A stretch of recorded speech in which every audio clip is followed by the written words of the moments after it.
네, 안녕하십니까. 충주 고구려천문과학관 관장 별박사 이태영입니다. 충주 고구려천문과학관에서 보내드리는 특별 강연. 오늘은 8월 13일과 14일 새벽에 있을 필수 수자리 유성우에 대한 설명을 해드리겠습니다. 화면을 공유하면서 오늘 강연을 시작하겠습니다. 네, 많은 분들이 기대했던 페르세우스 자리 유성우. 태풍 때문에 혹시 못 볼 수도 있다, 이런 우려가 좀 있긴 한데요. 현재 예상으로는 8월 13일과 14일 새벽에 최대 100개 가까운 정도의 별똥별을 볼 수 있을 거다라고 예상이 되고 있습니다. 여기에 대해서 좀 설명을 해드리겠습니다. 사실 7월 말부터 8월 중순까지는 별똥별의 계절이라고 합니다. 많은 별똥별이 떨어져서 보통 때라도 달이 없는 까만 밤에 시골에서는 시간당 한 10개 가까운 이런 별똥별을 볼 수 있을 거다, 이렇게 예상하고 있습니다.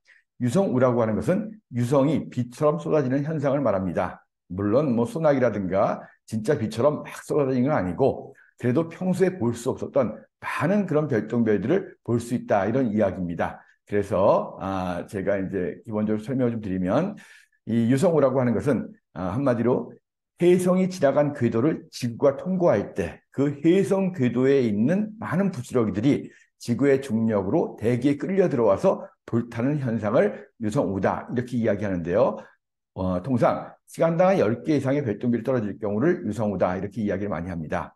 여기에서 복사점이라고 하는 말이 있는데요. 뭐냐 하면 혜성 궤도와 지구가 만나는 지점을 지구에서 볼 때 하늘의 한 지점에서 그 궤도와 만나서 거기서부터 많은 유성들이 떨어지는 것처럼 보이거든요. 그래서 지구와 혜성 궤도가 만나는 지점, 그 지점을 복사점으로 이야기하고, 그 복사점이 있는 별자리를 그 유성우의 이름으로 정하고 있습니다. 예를 들어서 페르세우스 자리 유성우라고 하면 페르세우스 자리에서 지구가 혜성 궤도와 만난다, 이렇게 생각하시면 될 겁니다.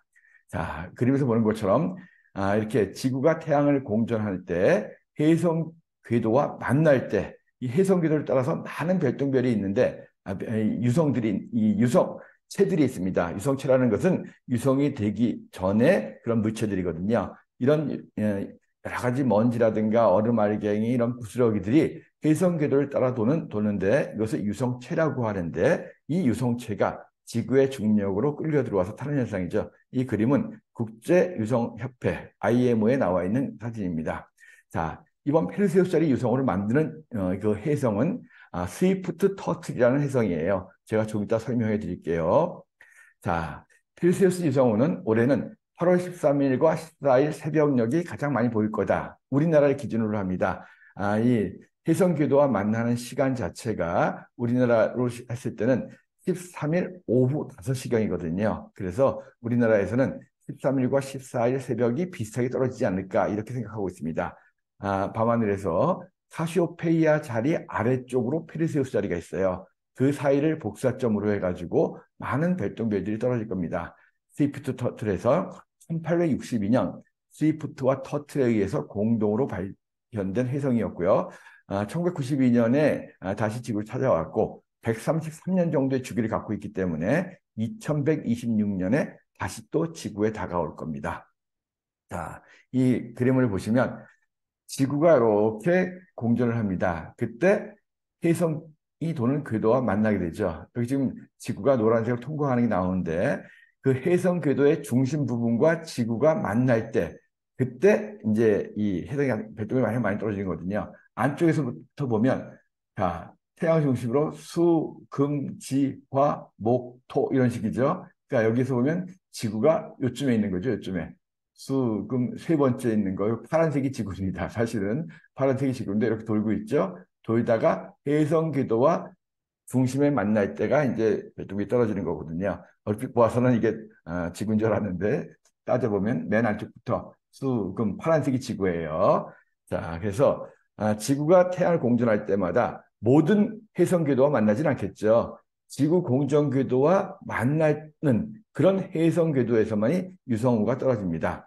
자, 그래서 해성 궤도를 통과할 때 최대 유성우가 예상되는데요. 자, 지구의 공전 주기 365.25, 뭐 정확히 하면 365.24251 정도, 이렇게 이야기하잖아요. 그래서 같은 지점에 지구가 다시 오려면 365일하고도 한 6시간 정도가 더 걸려요. 그래서 이 페르세우스자리 유성우의 극대 시간이 매년 6시간 정도 늦어집니다. 물론 윤년인해는 2월이 29일까지니까 하루가 다시 당겨지겠죠. 네, 그런 걸 가지고 이제 같이 보시면 돼요. 자, 이 별똥별은 유성우는 저녁보다는 새벽에 더 많이 보여요.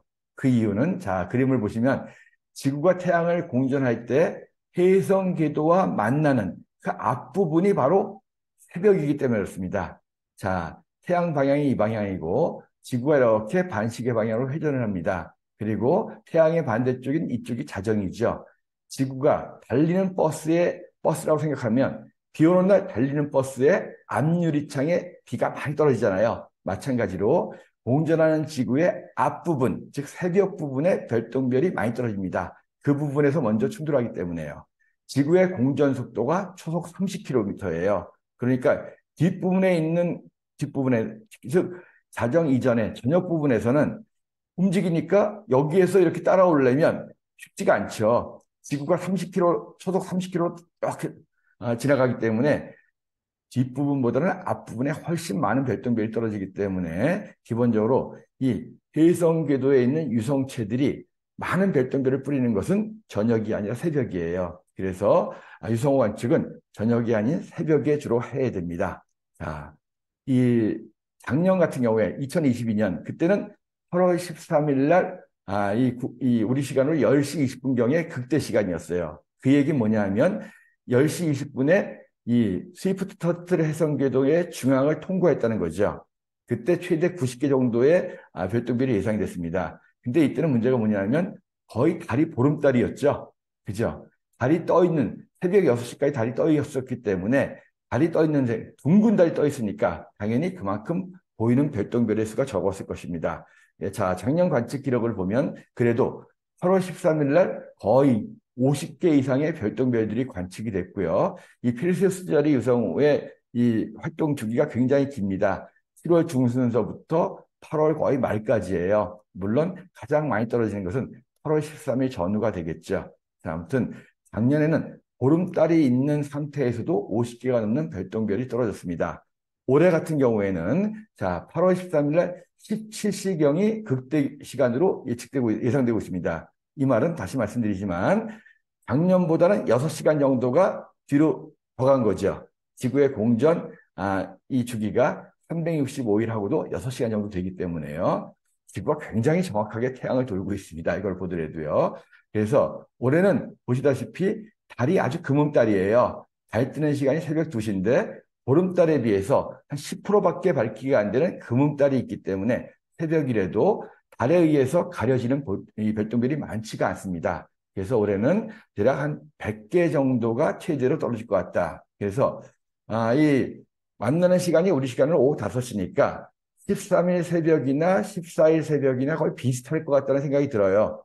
그죠? 그래서 저희가 올해는 충주고 천문과학관에서 별똥별 유성우 관측기를 13일 새벽에만 하려다가 신청문들이 하도 많아가지고 14일 새벽까지 2차에 걸쳐서 하기로 했습니다. 아무튼 그 이유는 해성 궤도의 정중앙과 지구가 만나는 시간이 우리 시간으로 오후기 때문에 13일과 14일 비슷하게 새벽녘에 많이 떨어질 것 같다. 근데 그 시간에만 떨어진다는 것이 아니에요. 해성 궤도를 중심으로 이 유성체들이 어떻게 분포되어 있는지 정확히 모릅니다. 다만 해성 궤도의 중앙 부분에 많이 있을 것 같다. 그래서 이 극대 시간을 전후해가지고 새벽녘이 가장 많이 떨어질 거라고 예상이 되는데 저희는 13일이나 14일 새벽에 비슷하게 떨어질 거로 봅니다. 작년보다는 6시간 늦은 거예요.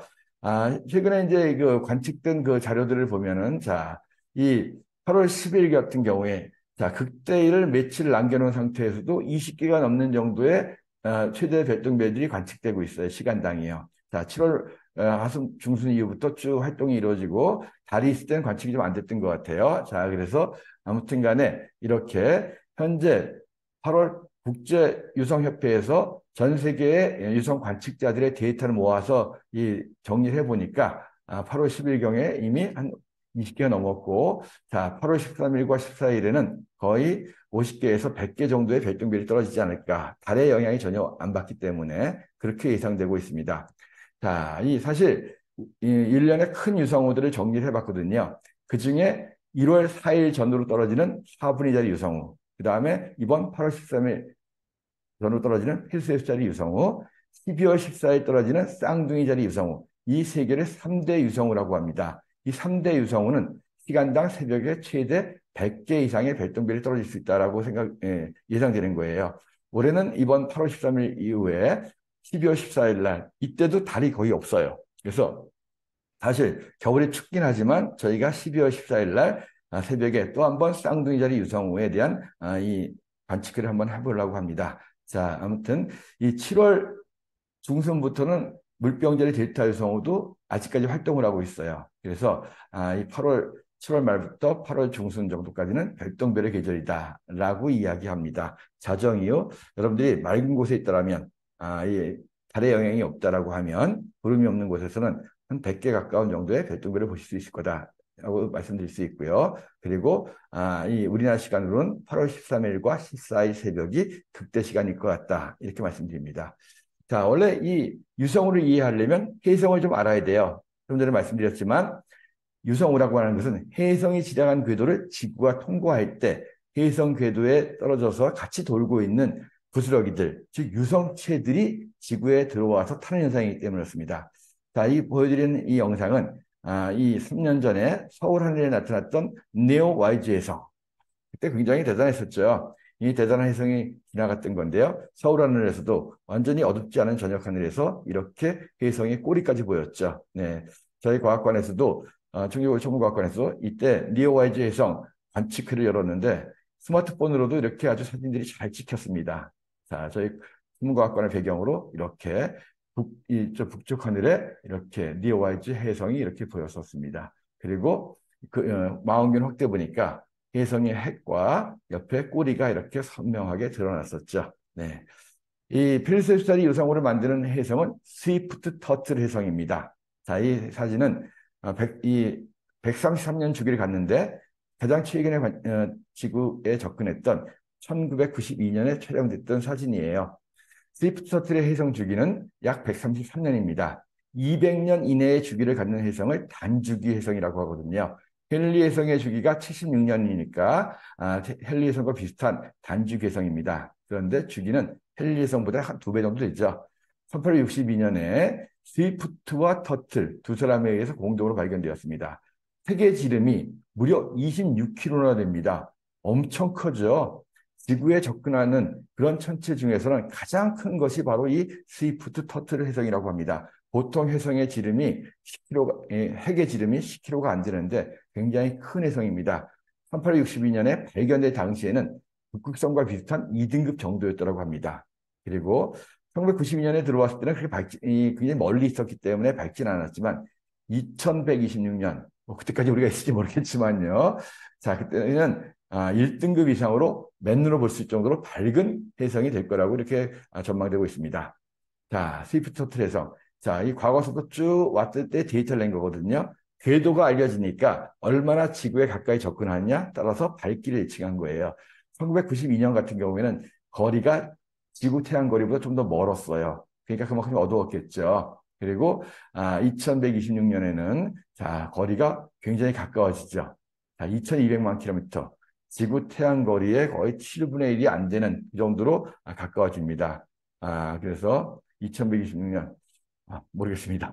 저는 아마 없을 것 같고요. 이 혜성은 근일점, 태양에 가까워졌을 때는 지구 태양 거리 한 96% 정도, 멀었을 때는 지구 태양 거리 한 50배 정도, 거의 명왕성 근처까지 갔다가 다시 이 지구 근처까지 오는 거예요. 그래서 굉장히 머리 찌그러진 타원 궤도를 도는 그런 혜성이 되겠습니다. 쭉 과거부터 이제 어떤 기록들을 갖다가 이제 궤도를 가지고 추정을 했던 건데요. 1862년에 그때 발견된 당시의 거리가 이 정도였다라고 하는 거예요. 그때는 지구 태양 거리의 한 30% 정도 거리에서 발견이 됐습니다. 자, 스위프트 터틀 혜성을 보통 109P, 스위프트 터틀이라고 이야기합니다.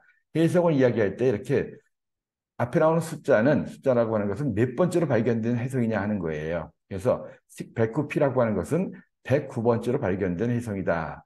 P라고 쓰는 것은 P는 피어리어딕의 약자로서 주기를 가지는 혜성입니다. 200년 이내에 단주기 해성일 때는 P라고 써요. 주기가 없는 것들은 C라고 쓰고 궤도가 정확하지 않는 것들은 X. 그리고 왔다가 사라진 건 D. 그리고 실제로는 해성인 줄 알았더니 소행성이었다는 것은 A로 씁니다. 그리고 2017년에 발견된 오umu아무아 같은 거, 외계에서 들어왔던 것들은 I라고 쓰죠. 그래서 자, 뭐 보리소프도 있었고, 그래서 이거는 오umu아무아는 1I, 첫 번째 발견된 외계 천체. 그다음에 보리소프 이거 해성은 두 번째로 발견된 외계에서 온 해성 이렇게 얘기합니다. 뒤에 있는 이름은 발견자의 이름을 따는 거예요. 해성은 발견자의 이름을 따서 붙입니다. 근데 스위프트 터틀은 스위프트와 터틀이 거의 비슷한 시기에 발견했기 때문에 1862년 7월 16일과 7월 19일 두 사람의 이름을 같이 붙여준 거예요. 자, 2020년도에 나왔던 니어 와이즈 해성 이거 같은 경우에는 2020 F3 이렇게 했거든요. 2020년 F3라고 하는 것은 ABCD 해가지고 1월은 AB, 그 다음에 2월은 CD, 3월은 EF. 그래서 F3라고 하는 것은 3월 하순에 세 번째로 발견된 그런 해성이란 뜻입니다. 자, 그리고 이것이 이제 C라고 했기 때문에 이건 비주기 해성이에요. 그래서 네오와이즈는 주기를 알 수 없는 굉장히 200년이 넘는 굉장히 긴 주기가 있을 수도 있는 그런 해성입니다. 자, 넘어가고요. 이 해성은 한마디로 지저분한 얼음 덩어리예요. 자, 이건 2015년 가을에 유럽 우주국의 로제타 탐사선이 가서 촬영한 근접 촬영했던 67P 추리모프 게라시멘코라고 하는 해성의 모습입니다. 자, 굉장히 지저분한 얼음도 얼음이라든가 먼지, 돌, 자가 다 이렇게 같이 얼어 있는 거예요. 이런 것들이 태양에 가까우니까 점점 뜨거워지죠. 태양빛을 받는 쪽에서는 녹아서 가스나 수증기나 이런 것들이 피어오릅니다. 그런 모습들이에요. 이 추리모프 게라시멘코 해성, 추리라고도 하는데요. 여기는 이렇게 해성을 두는 조그마한 위성도 있었어요. 자, 해성은 꼬리 달린 별이죠. 한마디로 지저분한 얼음덩어리지만 이 꼬리 달린 별이 지저분한 얼음덩어리니까 점점 태양이 가까워지면서 뜨거워지면서 녹습니다. 녹는데 달리면서 태양에서 나오는 태양풍이나 태양빛의 압력에 의해서 태양의 반대편으로 꼬리가 생깁니다. 태양에 가까울수록 태양빛의 압력은 점점 세지고 또 태양풍도 세지니까 꼬리가 길어지죠. 돌아서 다시 멀어지면 어떻게 되겠어요? 멀어지면 점점 태양풍의 압력이라든가 태양빛의 압력은 줄어들고 온도가 내려가니까 결국은 다시 얼어붙어 가지고 지저분한 얼음덩어리가 되겠죠. 자, 그래서 혜성의 꼬리는 항상 태양의 반대 방향으로 생긴다 하는 부분이고요. 자, 이렇게 해서 근데 자세히 보면 꼬리가 두 갈래로 나 있어요. 자, 뭐냐 하면 이 가스라든가 수증기 이렇게 기체 상태로 나온 것들은 태양에서 나오는 빛에 의해서 또는 태양풍에 의해서 뒤로 밀리죠.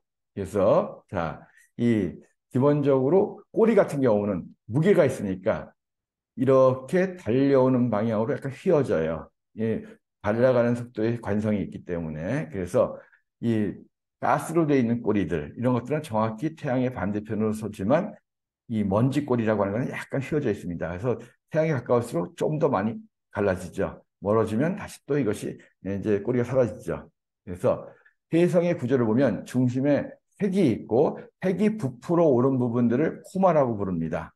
그리고 그 뒤에 이제 꼬리가 생기는 거죠. 보통 핵은 수십 킬로 정도 이내입니다. 이번에 이제 스위프트 터틀 같은 경우 26킬로 정도 되는 거고요. 부풀어 오른 코마는 수백만 킬로미터 가까이 커집니다. 꼬리는 뭐 1억 킬로 이상 날아가기도 하고요. 그래서 좀 더 자세히 이제 구조를 놓고 보면, 자, 중심 A는 자, 핵이죠. 코마가 이렇게 있죠.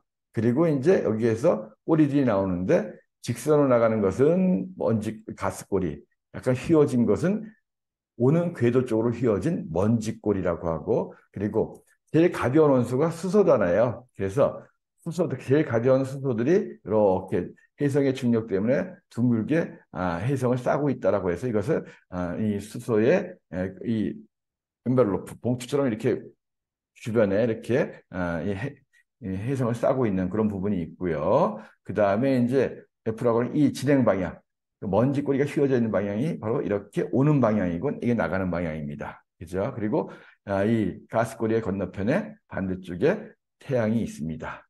자, 나사 탐사선에서 촬영했던 네오와이즈 해성 역시 이렇게 보면 이렇게 가스고리가 있고 휘어진 먼지고리가 보이죠. 이걸 보면서 이 혜성이 이쪽에 태양이 있고 이 방향으로 먼지꼬리가 휘어진 방향에서 태양 쪽으로 날아가고 있구나 하는 것을 갖다가 우리가 알 수 있습니다. 자, 이 혜성들이 어디서 왔느냐? 혜성의 고향은 두 군데로 이야기되고 있습니다. 해왕성 근처에 그만 그 얼음 천체들이 많이 모여 있는 곳을 카이퍼 벨트라고 합니다. 그리고 이곳까지 거리는 해왕성 정도이기 때문에 궤도 정도이기 때문에 수십억 킬로미터 정도, 한 40억 킬로미터 전후가 되겠고요. 아주 먼 곳에 오르트그룸이라고 하는 아주 작은 그런 알갱이들, 얼음 알갱이들이 모여 있는 그런 혜성의 고향이 있을 수 있다라고 이제 생각을 하고 있습니다. 처음 태양이 만들어질 때, 46억 년 전에 태양이 뭉쳐질 때, 그때 원시 태양이 주위에 있는 것들을 확 끌어당겼는데, 그때 끌려오지 못한 것들이 반발력으로 밀려납니다. 그때 가벼운 이 얼음 알갱이들, 수증기 같은 것들이 아주 멀리 밀려가지고 태양의 중력이 미치는 끝부분, 약 1광년에서 2광년 되는 정도, 그곳에 이렇게 거대한 얼음에 알갱이들의 띠가 있을 것이다. 그거보다 더 멀리 밀려간 것들이 있겠죠. 그런 것들은 태양의 중력이 미치지 못하기 때문에 다 성간으로 밀려났겠죠. 그래서 오르트 구름은 관측하지 못했지만 이런 태양의 중력이 미치는 1광년, 2광년 정도 끝에 오르트 구름이 있을 거다라고 오르트라는 천문학자가 이제 예측을 했던 거예요. 가설로 나오고 있습니다. 그래서 이 오르트 구름이 있는 곳이 태양의 중력이 미치는 끝, 태양계의 끝이라고도 이야기합니다. 아무튼 이 오르트 구름에서는 장주기에서 아주 주기가 긴 수천 년, 수만 년 이상 되거나 아니면 이 주기가 없는 이런 해성들이 주로 오르트 구름에서 나오고 그 다음에 카이퍼 벨트라고 하는 거 수십억 킬로미터 정도 되는 이곳에서는 이 주기가 오래되지 않는 200년이 안 되는 단주기 해성들의 고향이 카이퍼 벨트가 아닐까 이렇게 알려져 있습니다. 이번 스위프트 호텔 같은 경우도 이 정도가 아니라 카이퍼 벨트 쪽에서부터 날아온 그런 해성이었고요. 그 해성 궤도를 지구가 통과하는 것이 되겠습니다. 자, 오늘 여러분들과 같이 8월 13일과 14일 새벽에 맞이하게 될 필리스 자리 유성우에 대해서 자세히 설명해 봤습니다.